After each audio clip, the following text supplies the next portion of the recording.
कृष्णाय वासुदेवाय हरये परमात्मने प्रणतक्लेशनाशाय गोविन्दाय नमो नमः।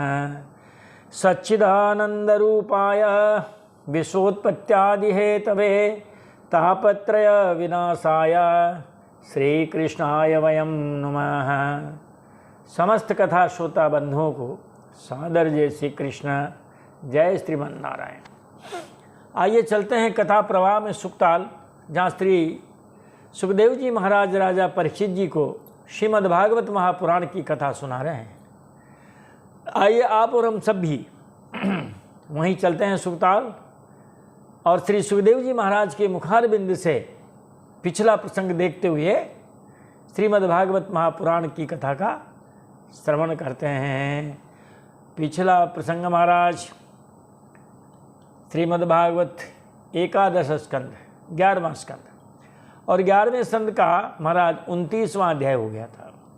29वां अध्याय बड़ा मार्मिक रहा महाराज। जब उद्धव जी महाराज भगवान से बिछुड़ करके और उनकी आज्ञा का पालन करते हुए महाराज बद्रिकाश्रम के लिए महाराज वो रवाना हुए, और वो जब जाने लगे महाराज आंखों में से आंसू बह रहे हैं, और उनकी पादुकाएं अपने सिर पर रख रखी है।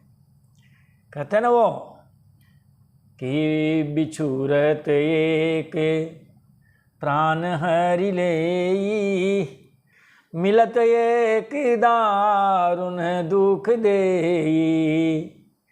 बिछुरत प्राण एक हर लेई, मिलत एक दारुण दुख देई। तो जब बिछुड़ने लगे मानो उद्धव जी के प्राण ही निकले जा रहे हैं। आखिरी में हमारा देखो आप, जब भगवान ने उनको सब कह दिया, तुम जाना अलकनंदा का दर्शन करना, फल फूल उनसे तू अपना जो है आहार करना, बहुत सारी कैसा बातें। इसके बाद महाराज श्री सुखदेव जी ने आपको कथा सुनाई थी वो कि सएव मुक्तो हरिमेधसोद्धव प्रदक्षिणं तं परिसृत्य पादयोः, शिरो निधायास्त्रुकलाभिरार्द्रधिः न्यसिंचदद्वन्द्वपरोप्यपक्रमे। महाराज जब स्वयं भगवान श्री कृष्ण ने उद्धव जी को इस प्रकार उपदेश दिया, तब उद्धव जी ने भगवान श्री कृष्ण की परिक्रमा की और उनके चरणों पर अपना सिर रख दिया। उद्धव जी संयोग वियोग से होने वाले सुख दुख के द्वंद्व से परे थे, फिर भी वहाँ से चलते समय महाराज उनका चित्त प्रेमावेश से भर गया। उन्होंने अपने नेत्रों की झरती हुई अश्रुधारा से भगवान के चरण कमलों का धोवन कर दिया, उनको भिगो दिया। सुदुस्त्यजस्ने हवियोग कातरो न शक्नुमस्तं परिहातुमातुरः, कृत्रं ययौ मूर्धनि भर्तृपादुके विभ्रन्नमस्कृत्य ययौ पुनः पुनः। भगवान के सुदुष्टज प्रेम के वियोग से उद्धव जी दुखी हो गए थे। उन्हीं के वियोग की कल्पना से महाराज वे कातर हो गए थे। उनका त्याग करने में वो समर्थ नहीं हुए। कुछ समय बाद उन्होंने भगवान श्री कृष्ण के चरणों की पादुकाएं अपने सिर पर रख ली। भगवान ने उनको पादुकाएं प्रदान की थी और बार बार भगवान के चरणों में प्रणाम करके वहाँ से प्रस्थान किया। जैसे महाराज चित्रकूट से भरत जी महाराज ने भी राम जी से आज्ञा ली, राम जी ने उनको आज्ञा दी, और वो भी फिर जैसे अयोध्या की ओर लौटे थे बहुत उदास मन से। पर प्रभु करी कृपा पावरी दीनी, सादर भरत शीश धरि लीने। चरण पीठे करुणा निधान के, जनु जुग जामी की प्रजा प्राण के। संपुट भरत स्नेह रतन के, आखिर जुग जनु जीव जगत के। तो जैसे भरत जी चित्रकूट से अयोध्या की ओर लौटे हैं बड़े उदास होकर के, उद्धव जी महाराज भी अब बद्रिकाश्रम पर की ओर चल दिए हैं। ये पिछला प्रसंग हुआ। आज चलेगा 30वां अध्याय, 11वां स्कंद उसका 30वां अध्याय। महाराज इसमें यदुकुल का संहार का वर्णन होगा। भगवान श्री कृष्ण के कहने पर यदुवंशियों का प्रभाक्षक क्षेत्र में जाने का वर्णन भी है। पूजन अर्चन के बाद यदुवंशियों का मदिरापान करने का भी वर्णन है। यदुवंशियों का आपस में लड़कर समाप्त होने का वर्णन भी है। बलराम जी का परम धाम पधारना और बहेली का तीर मारना, और महाराज उसका स्वर्ग भगवान के द्वारा स्वर्ग भेज देना, और वहाँ पर दारुक का आना, दारुक की और भगवान की वार्तालाप का भी इसमें वर्णन है। तो चलते हैं क्रम से यथावत। महाराज परीक्षित जी ने पूछा कि महाराज जब उद्धव जी महाराज बद्रिकाश्रम की ओर जब चले गए तब उसके बाद में क्या हुआ। राजोवाच ततो महाभागवत उद्धवे निर्गते वनम द्वारवत्याम किम करोद भगवान भूत भावनः। भूत भावनः भगवान द्वारवत्याम किम अकरोत। कहते हैं महाराज राजा परीक्षित जी ने पूछा कि हे भगवान, जब महाभागवत भगवत भक्त उद्धव जी बद्रीवन में चले गए तब महाराज समस्त जीवों का पालन करने वाले श्री कृष्ण ने द्वारिका में क्या लीला रची। ब्रह्म शापोपसंसृष्टे स्वकुले यादवर्षभः प्रेयसीं सर्वनेत्राणां तनुं स कथमत्यजत्।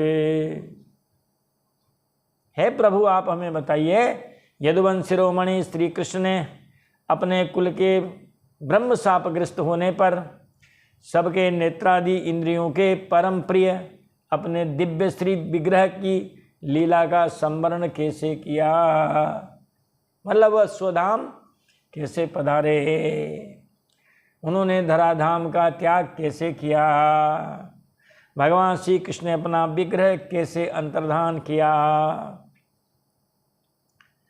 ऋषिरुवाच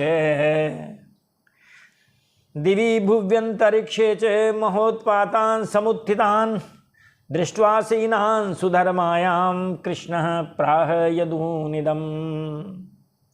सुखदेव जी महाराज कहते हैं कि जब भगवान श्री कृष्ण ने देखा कि आकाश में, पृथ्वी में और अंतरिक्ष में बड़े बड़े उत्पात होने लगे, अपशकुन होने लगे, तब उन्होंने सुधर्मा सभा में उपस्थित सभी यदुवंशियों से ये बात कही।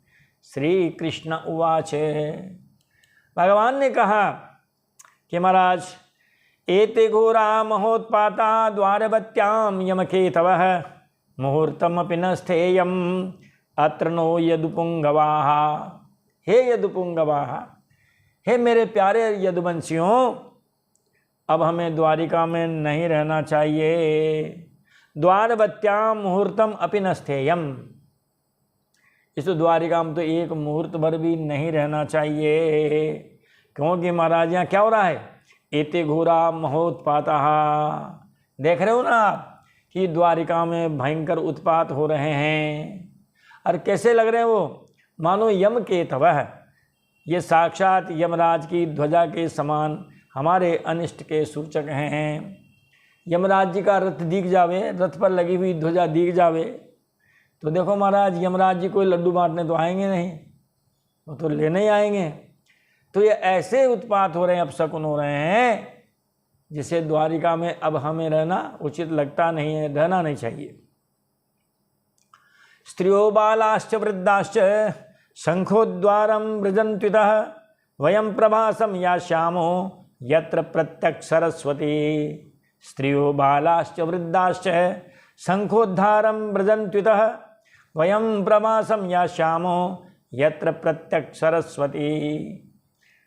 हमारी जो महिलाएं हैं, माता बहनें, वो बच्चे बूढ़े सब कहाँ चले जाएं, शंखोद्धार महाराज ये द्वारिका में है, जिसको भेंट द्वारिका बोला जाता है, उसका एक नाम शंखोद्धार भी, वहाँ लिखा हुआ भी है शंखोद्धार, वहाँ चले जाएं। स्त्रियाँ बच्चे बूढ़े कहाँ जाएं? शंखोद्धार चले जाएं। इतः यानी यहाँ से, द्वारिका से ये सब तो वहाँ चले जाएं। और वयम प्रवासम या श्याम, हम प्रवास क्षेत्र में चले जावे हैं। पुण्य तीर्थ है वो, यत्र प्रत्यक्ष सरस्वती, वहाँ पर सरस्वती नदी पश्चिम की ओर बहकर समुद्र में जा मिलती है। हम प्रवास में चले जाएं, हमारे बच्चे, हमारी माता बहनें जितने भी हैं, बूढ़े हमारे बुजुर्ग लोग, शंखोद्धार चले जाएं। तत्राभिषिच्य शुचयः उपोष्येषु समाहिताः देवता पूजयिष्यामः स्नपनालेपनार्हणैः। वहाँ पर हम स्नान करेंगे, सरस्वती नदी में स्नान करेंगे, समुद्र में स्नान करेंगे। महाराज हम स्नान कर पवित्र हो जाएंगे।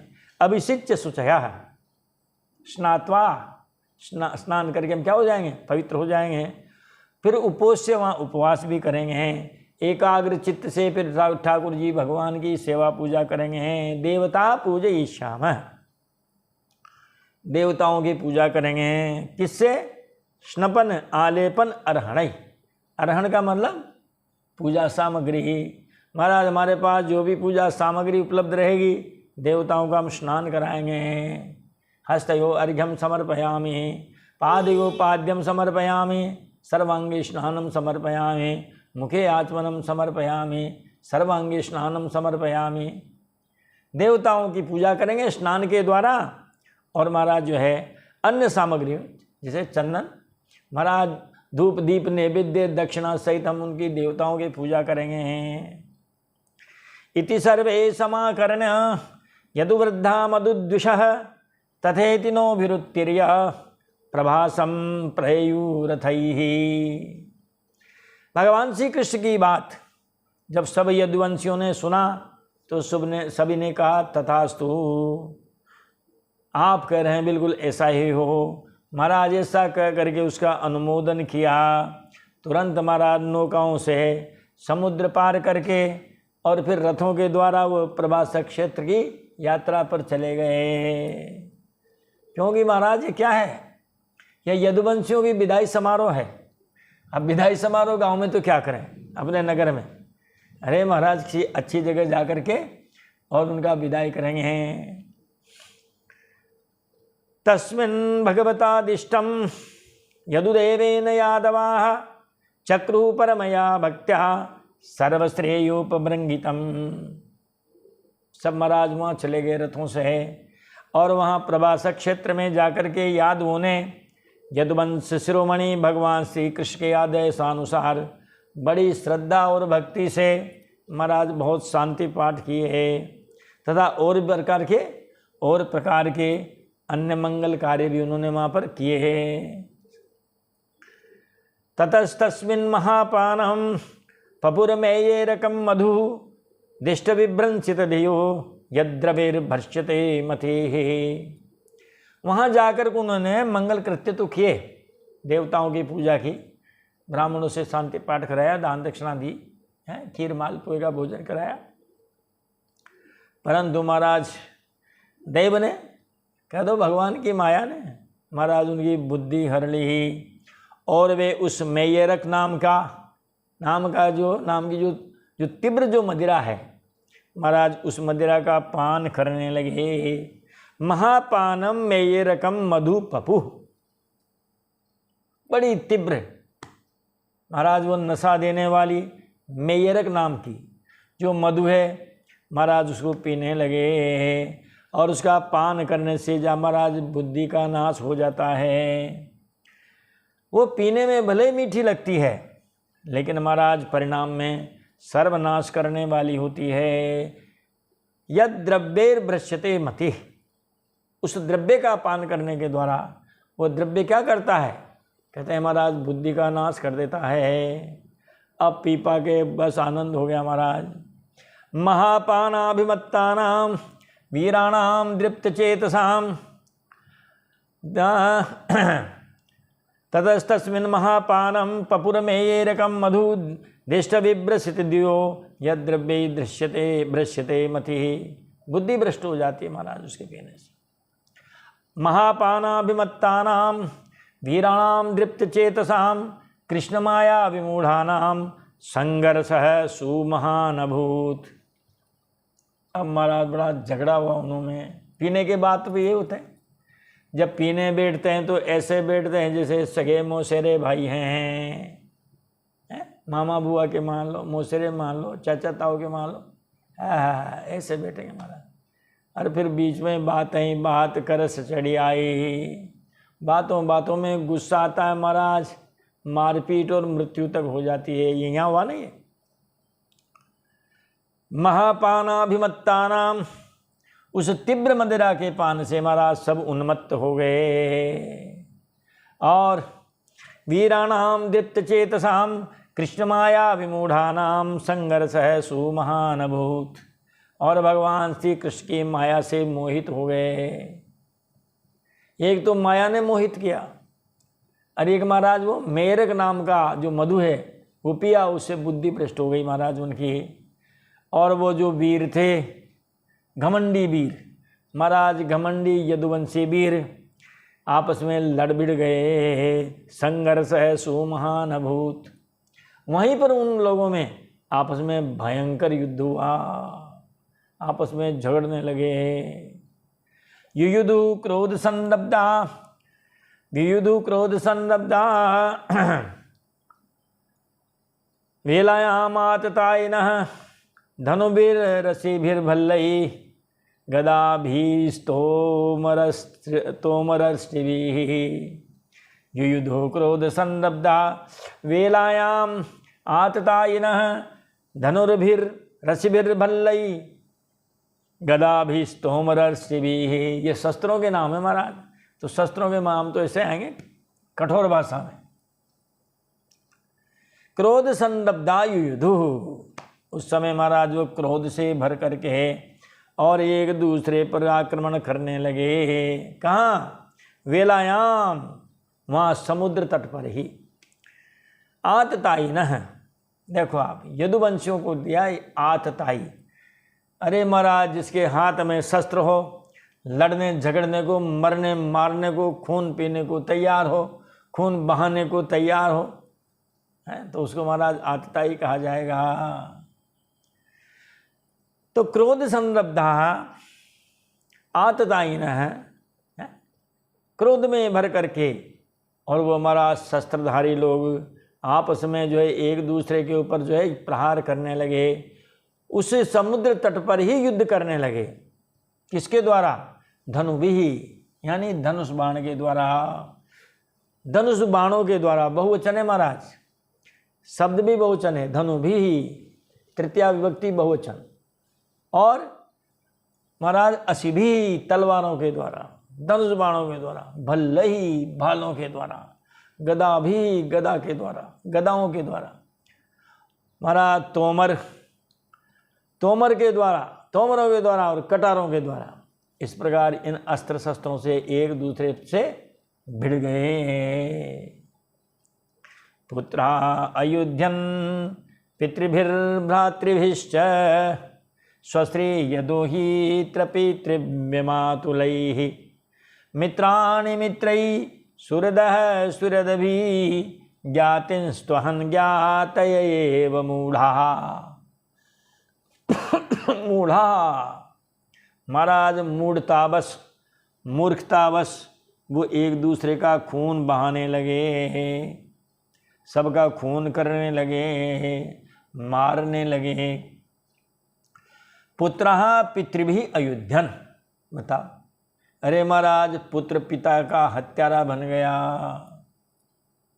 और भ्रातृभिः, भाई भाई से लड़ गया, भाई ने भाई को मार डाला।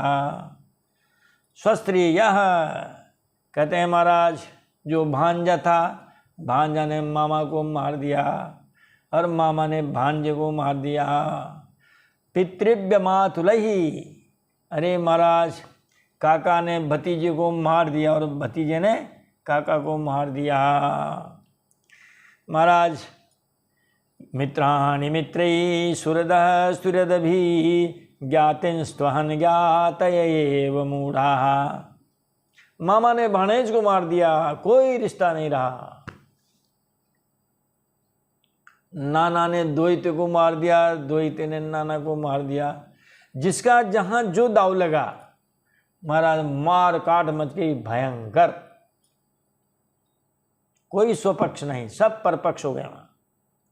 किसी को एक दूसरे का ध्यान नहीं रहा। जो सामने आया महाराज उसका वध होने लगा। अरे महाराज मित्र मित्र का वध करने लगे, संबंधी संबंधी का वध करने लगे। एक गोत्र वाले महाराज आपस में अपने जो दूसरे गोत्र हैं महाराज उन गोत्र वालों का वो वध करने लगे। भयंकर युद्ध हो रहा है महाराज, भयंकर मारकाट मची वहां पे। एवं क्षीयमाणेषु भज्यमानेषु धन्वसु शस्त्रेषु क्षीयमाणेषु मुष्टिभिर्जरुरैरकाः। देखो महाराज, जब युद्ध होता है क्रांति के बाद शांति आती महाराज, और युद्ध के बाद ही युग परिवर्तन हुआ है। वो देवासुर संग्राम हुआ तो महाराज वो सतयुग बीत गया। राम रावण युद्ध हुआ तो देखो महाराज युग बीत गया। ये यादव, और उसके बाद महाभारत हुआ तो महाराज द्वापर बीत गया। कलयुग का अंत जब होगा तब भी ऐसे कोई होंगे विश्व युद्ध, और जिसकी आशंका हमेशा बनी रहती है कब किस सनकी का दिमाग सरक जावे और महाराज उस बटन पे हाथ चला जावे। बना रखे ना अभी सबने लड्डू बाटी हैं पाव पाव के, तो महाराज कब जो है वो पाव पाव के लड्डू बाटी पर हाथ चला जावे हैं और दुनिया तबाह, फिर नए सिरे से। सरेषु क्षीयमाणेषु भज्यमानेषु धन्वसु शस्त्रेषु क्षीयमाणेषु मुष्टिभिर्जरुरैरकाः। बाण टूट गए, जितने बाण थे सब बाण खत्म, जितने भी लाए थे, जितने तर्कस में थे और भी जो लाए थे रथ में रख करके सब खत्म। जो धनुष थे वो सब खत्म, धनुष खत्म और बाण भी खत्म। अब और जो अस्त्र शस्त्र थे वो भी टूट फूट गए, सब भी खत्म। महाराज फिर उन्होंने अपनी मुट्ठी से वो एर का घास उखाड़ी है, और नहीं तो यही लाओ। ये वही घास थी जो ऋषियों के साप के कारण उत्पन्न हुए उस लोहमय मूसल के चूरे से पैदा हुई थी। महाराज उसकी ये विशेषता थी, जो ही उसको मुट्ठी में लेके उखाड़ेगा या तोड़ेगा तत्काल वो शस्त्र में बदल जाएगी। ता वज्रकल्पा यभवन परिघा मुष्टिना भृताः जगनुर्दुषस्तै कृष्णेन वार्यमाणास्तु तं च ते। सुखदेव जी महाराज कहते रहे, राजन उन यादवों के हाथ में आते ही वह घास वज्र के समान कठोर मुदगरों के रूप में बदल गई। अब तो सबके हाथ में भयंकर मुद्गर है महाराज। अब वे रोष में भरकर उसी घास से भगवान श्री कृष्ण के द्वारा मना करने पर भी कृष्णेन वार्यमाणा। कौन सुनते महाराज? कौन सुनता है? किसके सुनता है? भगवान श्री कृष्ण ने उनको मना किया, मना करने पर भी वे अपने विपक्षियों पर महाराज प्रहार करने लगे। बलराम जी ने भी रोका, भगवान कृष्ण ने भी रोका, तो महाराज उन्होंने कृष्ण बलराम को अपना शत्रु मान लिया और इनको मारने के लिए भी दौड़ पड़े। देखो आप श्लोक में लिखा है ऐसा, प्रत्यमानम मन्यमाना बलभद्रम च मोहिताः हंतुम कृतधियो राजन आपन्ना आततायिनः। वे आतताई, वे युद्धोन्मादी यदुवंशी महाराज उन्होंने बलभद्र च का मतलब और भगवान कृष्ण को भी और भगवान बलराम जी को भी महाराज उन्होंने अपना दुश्मन मान लिया। और दुश्मन मान करके महाराज उनकी बुद्धि ऐसी बिगड़ी कि हंतुम कृतधियः, उन्होंने निश्चय कर लिया कि अब इन दोनों भाइयों को भी मार देना चाहिए। इस प्रकार महाराज वे आतताई, वो युद्धोन्मादी यदुवंशी भगवान श्री कृष्ण और बलराम जी को मारने के लिए दौड़ पड़े। अथ तावपि संक्रुद्धौ उद्यम्य कुरुनंदन एरका मुष्टि परिघौ चरंतो जघ्नतुर्युधे। अब महाराज जब यदुवंशी भगवान श्री कृष्ण और बलराम जी को मारने दौड़ने लगे तो भगवान कृष्ण और बलराम जी भी क्रोधित हो गए। हे कुरुनंदन, हे परीक्षित। सुखदेव जी महाराज कहते रहे, राजन हे परीक्षित, जब वो भगवान को मारने के लिए दौड़े तो भगवान भी क्रोधित हो गए। कौन भगवान?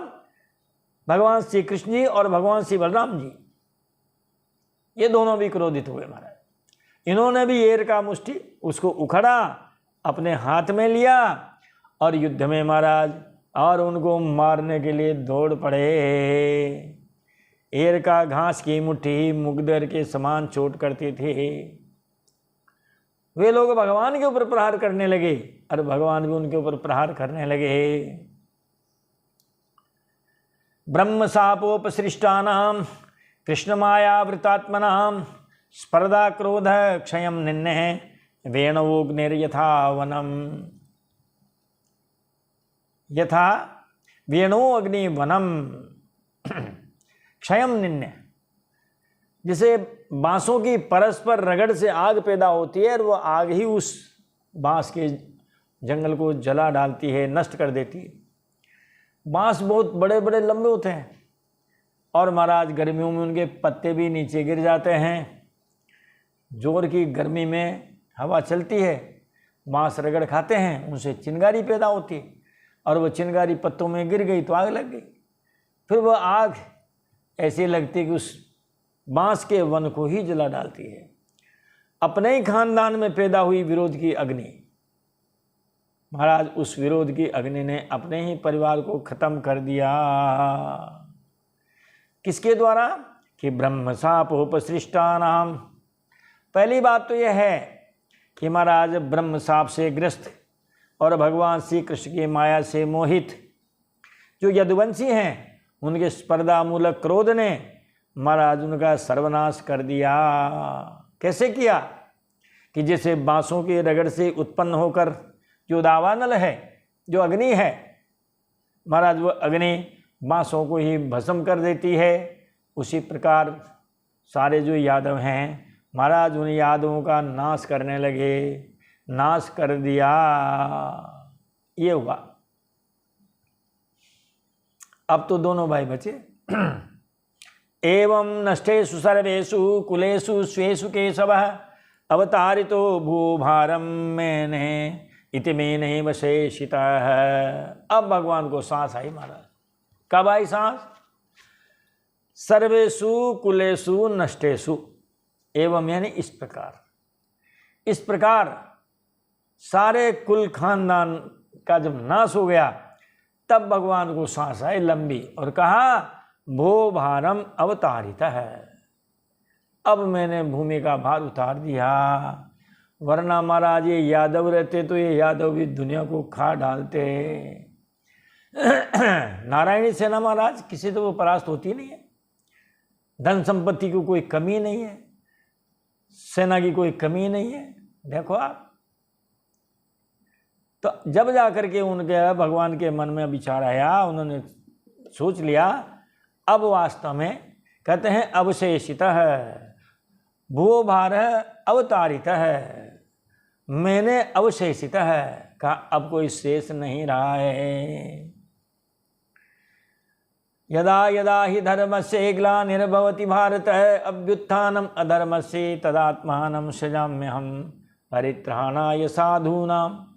यदि यादव रहते तो महाराज सज्जन सुरक्षित नहीं रहते। ये हम नहीं कर रहे हैं, ये भागवत जी महाराज करेंगे। और ये बात सही है, जिस गांव में, जिस शहर में, जिस देश में जो जाति ज़्यादा होती है महाराज वो थोड़ा उद्दंडता पर उतर ही आती है।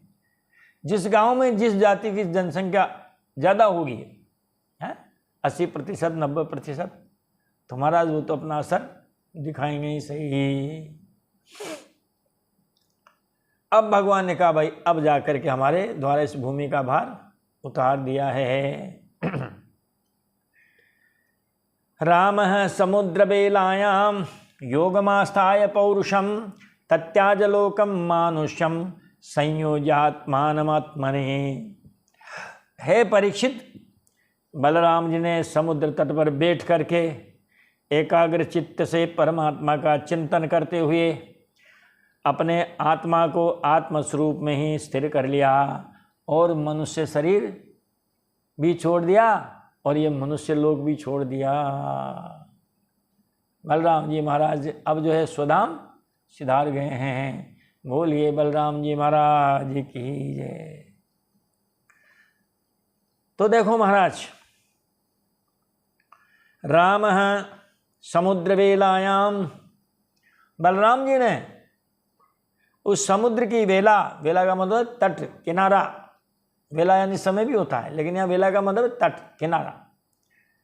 बलराम जी ने समुद्र तट पर बैठ करके एकाग्र चित्त से परमात्मा चिंतन करते हुए महाराज अपने आत्मा को आत्मस्वरूप में ही स्थिर कर दिया और मनुष्य शरीर छोड़ दिया।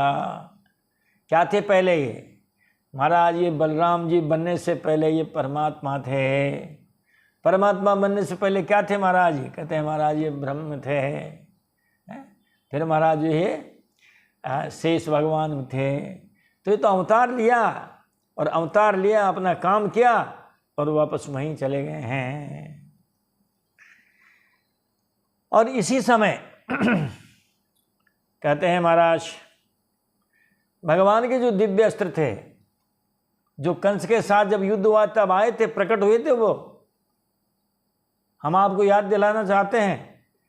जब राम रावण युद्ध हुआ था तब महाराज राम जी नीचे थे पृथ्वी पर पैदल और रावण महाराज रथ पर बैठ करके आया था। उस समय विभीषण जी को भी चिंता हुई थी, देवताओं को भी चिंता हुई थी। तब वो सब उन्होंने रथ भेजे थे इंद्र ने, फिर वापस चले गए थे वो। रावण रथी बिरथ रघुबीरा, देखी विभीषण भयउ अधीरा। रावण रथी बिरथ रघुबीरा, देखी विभीषण भयउ अधीरा। तो उस प्रकार जैसे वहाँ रथ आए, पूरे अस्त्र शस्त्र अपने देवराज इंद्र ने भेजे, ऐसे यहाँ भी महाराज स्वर्ग से बैकुंठ से रथ घोड़े अस्त्र सामग्री सब आई है। आप चाहे तो पढ़ लेना महाराज 10वां स्कंद और उत्तरार्ध 50वां अध्याय पढ़ लेना, आप वहाँ मिल जाएगा। ये सारे के सारे अस्त्र शस्त्र भी अब पधार गए हैं। सबकी विदाई होनी है, कोई नहीं रहेगा यहाँ पे। जो जो आए हैं उन सबको जाना है। ये तो क्या हुआ, वो गांव में लगता है ना शिविर, प्रशासन गांव की ओर, महाराज अपना सारा प्रशासन ने काम निपटाया और काम निपटा करके वापस सबने महाराज जिला मुख्यालय पे आ गए हैं।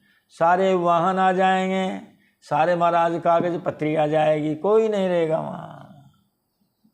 ऐसे ही वो जो रथ घोड़े अस्त्र शस्त्र जितने थे वो महाराज वो सब भी बलराम जी के साथ ही वैकुंठ धाम में चले गए। सबसे पीछे भगवान रह गए। देखो आप, तो राम निर्वाण मालोके भगवान देव के सुतः निस्साद दरोपस्थे तूष्णी मासाद्य पिप्पलम। जब भगवान श्री कृष्ण ने देखा कि मेरे बड़े भाई बलराम जी परम पद में लीन हो गए हैं, तब वे एक पीपल के पेड़ के नीचे जाकर चुपचाप धरती पर ही बैठ गए। ये हुआ महाराज, वहाँ पर सबका संहार हो गया। पीपल के पेड़ के नीचे बैठ गए जाकर के। उनकी शोभा का वर्णन किया है।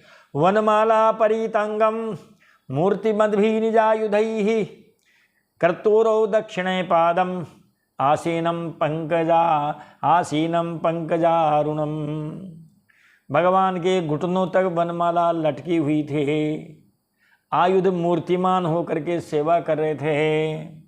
उस समय भगवान अपनी दाहिनी जांघ पर महाराज बायां चरण रखकर और बैठे हुए थे। अपने दाहिनी जांघ पर बायां पैर रखा था। कई बार हम भी सब बैठ जाते हैं, तब जो पैर जो नीचे टिका हुआ है उसका तलवा दिखेगा नहीं, क्योंकि उसका तलवा तो जमीन पे टिका हुआ है। लेकिन जो पैर आपने उस जंघा के ऊपर रख रखा है उसका तलवा दूर से भी दिखाई देगा कि कोई सज्जन है जो इस प्रकार बैठे हुए हैं।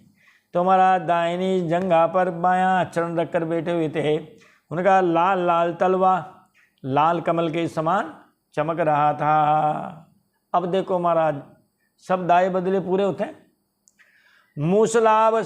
मूसलावशेषाय खंड कृते सुरलुब्ध को जरा मृगाशिकारम तच्चरणम विव्याध मृग संख्या। मूसलावशेषाय खंड। श्री सुखदेव जी महाराज कहते हैं कि हे परीक्षित, जरा नाम का वो बहेलिया था, उसने मूसल के बचे हुए टुकड़े से अपने बाण की नोक बना ली थी। उस व्याध को दूर से भगवान का लाल लाल जो चरण था, लाल लाल जो पदतल था, तलवा, महाराज ऐसा लगा जैसे कोई हिरण का मुख हो, हिरण के मुख के समान जान पड़ा। उसने महाराज सचमुच हिरण समझकर और उसी बाण से भगवान के चरण में महाराज निशाना लगा दिया, बाण से उसे बीत दिया। अब वो जो है आया कि चलो भाई अपन ने शिकार कर लिया हिरण का, अब हिरण को लेने आया अपने शिकार को। जब वो पास आया तब उसने देखा कि अरे रे रे ये तो हिरण नहीं है। चतुर्भुजम तम पुरुषम दृष्ट्वा से कृतकिल्बिषः भीतः पपात शिरसा पादयोरसुरद्विषः। अरे रे क्या हुआ, ये तो कोई चतुर्भुज पुरुष हैं। अब तो वह अपराध कर चुका था, इसलिए महाराज डर के मारे कांपने लगा और दैत्य दलन भगवान श्री कृष्ण के चरणों पर सिर रखकर महाराज धरती पर गिड़गिड़ा कर गिर गया। कहा हमसे तो बड़ी भूल हो गई है। कहने लगा शिकारी, अजानता कृतमिदं पापेन मधुसूदन क्षन्तुमर्हसि पापस्य उत्तम श्लोक में नघ।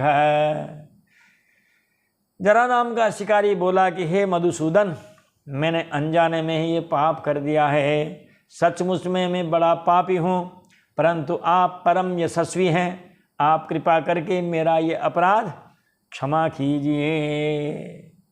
हे अनघ, हे उत्तम श्लोक है, ये संबोधन है महाराज। मैं पापस्य क्षन्तुम अर्हसि, आप हमारे इस पाप को महाराज क्षमा करें। क्या करें? कहा महाराज, तन्माशु जहि बैकुंठ पापमानं मृगलुब्धकम यथा पुनरहम त्वेयम न कुर्याम सदतिक्रमम। हे बैकुंठनाथ, मैं निरपराध हिरणों को मारने वाला महापापी हूँ, आप मुझे अभी अभी मार डालिए। माम आशु जही तत् माम आशु जही, इसीलिए महाराज जब आप हमें मार दीजिए। वो अपराध करते करते हम तो इतना बड़ा अपराध कर चुके हैं। अरे महाराज, क्योंकि मैं जब मर जाऊंगा हैं तो मर जाने पर मैं फिर कभी आप जैसे महापुरुषों का ऐसा अपराध नहीं करूंगा। मगर ये हुआ है तो भगवान की मर्जी से हुआ महाराज, है ना। नापभुक्तम क्षीयते कर्म, जब भगवान को भी कर्मों का फल भोगना पड़ता है महाराज, आपकी हमारी क्या औकात महाराज, कौन से खेत की चिड़िया। और महाराज जरा नाम था उसका, है जरा ये तुम्हारी मर्जी से नहीं हुआ भैया, ये हमारी मर्जी से हुआ है। किसी जन्म में हमने भी तुमको ऐसे बाण से ही मारा था और छुप करके ही मारा था। है? श्री भगवान वाचे माँ भैर्जरे तुमुत्तिष्ठ काम एष कृतो हि में या ही त्वं मदनुज्ञात स्वर्गम सुकृतिनाम पदम। भगवान श्री कृष्ण ने कहा कि अरे जरे तू डर मत, उठ उठ, ये तो तूने मेरे मन का ही काम किया है। कभी हमने जैसे छुप करके तुम्हें बाण से मारा था, आज तुमने बदला चुक लिया, तुमने भी ऐसे हमको जो है बाण लगाया है। जा मेरी आज्ञा से तू स्वर्ग में निवास कर, जिसकी बड़े बड़े पुण्यवानों को प्राप्ति होती है। बता वहाँ भेज दिया उसको वैकुंठ में, विमान मंगाया महाराज उसके लिए। देखो आप, अब वह अंतर कथा आप सब जानते हैं, रामचरितमानस पढ़ना और उसका किष्किंधा कांड पढ़ना। बाली को शरण दे दी महाराज, ये तकलीफ है, भगवान उसकी तकलीफ को मिटाई, लड़ाया भिड़ाया, कुटाया पिटाया सुग्रीव को। सुग्रीव ने अगर शिकायत की भगवान से, जब पिटवाना ही था तो महाराज भेजा क्यों? तब भगवान ने कहा था उस समय लो 2-4 चौपाई सुना देते हैं, चौपाई हमको अच्छी लगती है कि एक रूप तुम भ्राता दो, तेहि भ्रमते नहीं मारे सो। एक रूप तुम, अरे भैया तुम दोनों एक जैसे भाई हो, हम बाण लगावें बाली के लग जाए, सुग्रीव के अनर्थ हो जाए भैया, जिसको बचाना चाहे वो मर जाए, जिसको मारना चाहे वो बच जाए, इसलिए हमने नहीं मार सके हम उसको। अब कि मेली कंठे सुमन के माला, ये माला पहना दी महाराज, अब पहचान हो गई, माला वाला सुग्रीव है, बिना माला वाला महाराज बाली है। जिसके गले में माला है उसी को अब माला माल करना है। तो मेली कंठे सुमन के माला, पठवा पुनि बल देई विशाला। दोबारा भेजा बड़ा बलवान बना करके, बल दे करके। पुनि नाना विधि भई लड़ाई, बिटप वोटी दे कहीं रघुराई।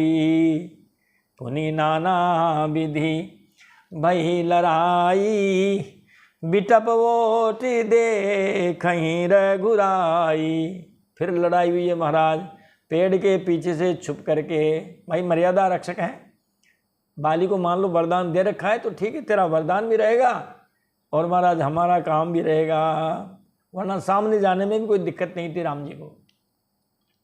पेड़ की ओर से देखा, बहुछल बल सुग्रीव कर ही हारा भय मानी, मारा बाली राम तब हृदय महाज सरतानी।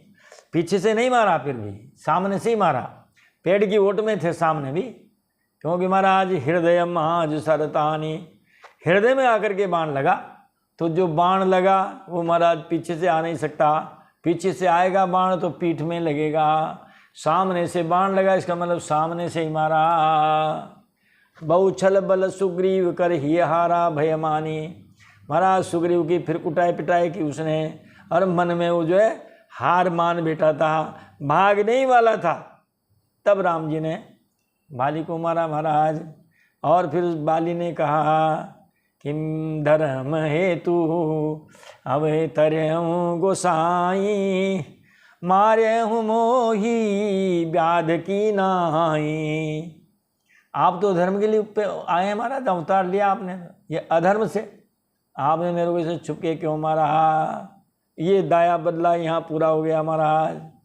उसने और भी शिकायत की, मैं बेरी सुग्रीव प्यारा, अवगुण कवन नाथ मोहि मारा। आपका सुग्रीव प्यारा हो गया, हम दुश्मन हो गए हैं, क्यों मारा? कारण बताइए, हम तो भाई भाई हैं, आज लड़ेंगे कल एक हो जाएंगे। तो इस प्रकार महाराज कहते हैं वो जो बाली था वही यहाँ पर वो भील बना है।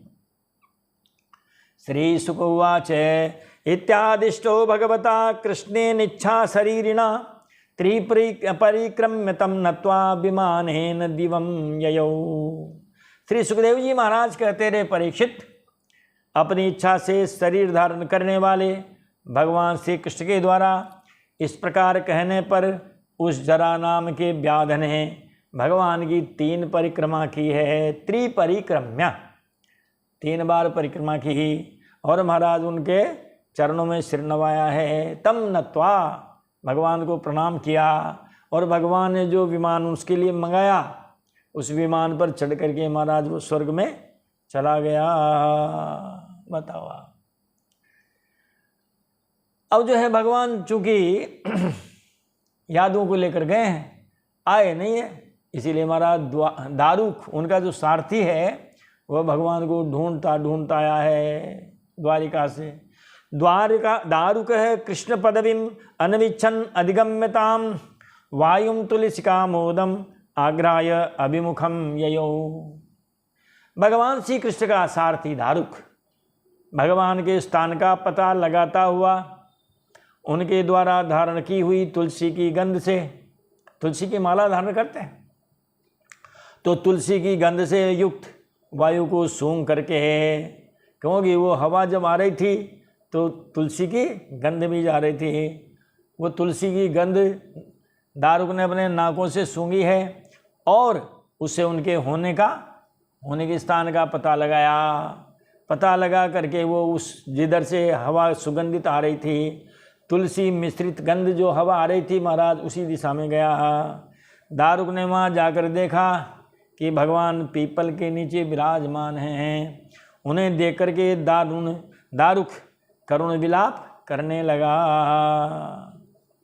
जब करुण विलाप करने लगा तो भगवान ने उससे भी कहा, गच्छ द्वारवतीं सूत ज्ञातिनां निधनं मिथः संकर्षणस्य निर्याणं बंधुभ्यो ब्रूहि मद्दशां। हे सूत द्वारवतीं गच्छ, हे दारुक तुम वापस द्वारिका चले जाओ, सारे भाई बंधुओं की मौत की समाचार कह देना कि वो सब आपस में लड़बिड़ कर खत्म हो गए।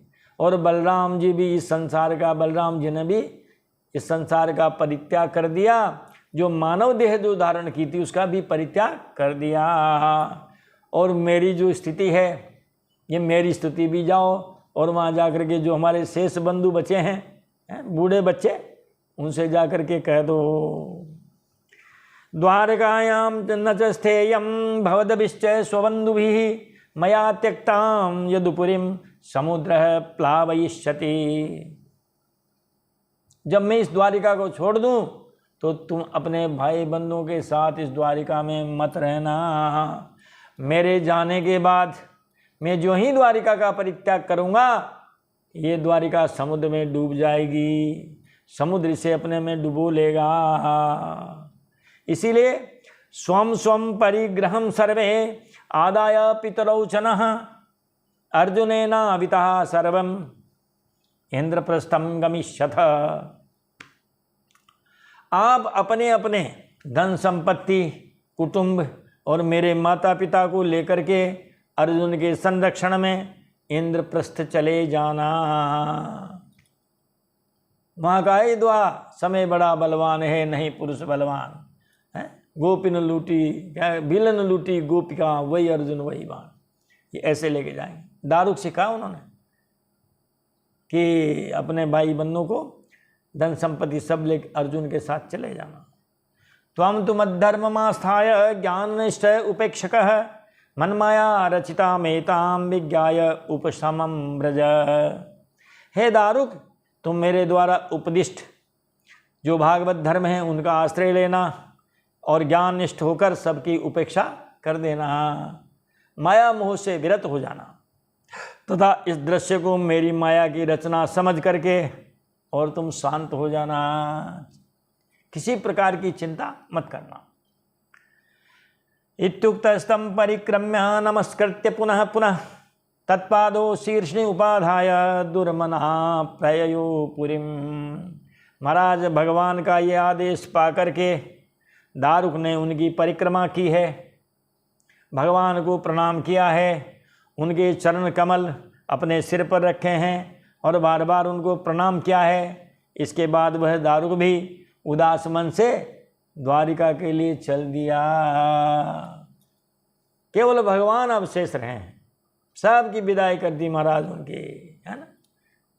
जो भी था तिलक बढ़नी जो करनी थी सबका महाराज जो है भोजन प्रसादी सब कराइए, सब आनंद किया है। जैसे किसी की विदाई करते हैं ना, आने वाले का स्वागत होता है, जाने वाले की विदाई होती है महाराज। तो जब ये आए तो इनका स्वागत सत्कार वहाँ हुआ वृंदावन में। और विदाई समारोह कहाँ हुई महाराज? प्रभासक क्षेत्र में इनकी विदाई हुई महाराज, बड़ी अच्छी विदाई हुई है। बलराम जी की विदाई हो गई, अस्त्र शस्त्रों की भी विदाई हो गई है। भगवान के जो निज अस्त्र हैं, शंख चक्र गदा पद्म जो हैं वो उनके साथ हैं। बाकी सारे अस्त्र शस्त्र, दिव्य अस्त्र जो उस युद्ध में काम आए, वो सारे दिव्य अस्त्र भी वहाँ पर उनको भी विदा कर दिया है। यहाँ आकर के महाराज 30वें अध्याय का भी विराम हो जाता है। एक अध्याय वो रहा है, इसमें भगवान के स्वधाम गमन का वर्णन होगा, उनकी कथा होगी। और महाराज आज हम देंगे वाणी को भी विराम, इस अध्याय को भी विराम। आपसे यही निवेदन करेंगे, आप इस कथा को अधिक से अधिक सुने, अधिक से अधिक लोगों को सुनावें। बोलिए बाल कृष्ण लाल की जय, द्वारिकाधीश भगवान की जय, भक्तवत्सल भगवान की जय, बलराम जी महाराज की जय, वृंदावन बिहारी लाल की जय, भगवान राघवेंद्र सरकार की जय, अयोध्यानाथ की जय, हनुमान जी महाराज की जय। जय जय श्री सीताराम, हर हर महादेव शंभो। बोलिए बालकृष्ण लाल की जय।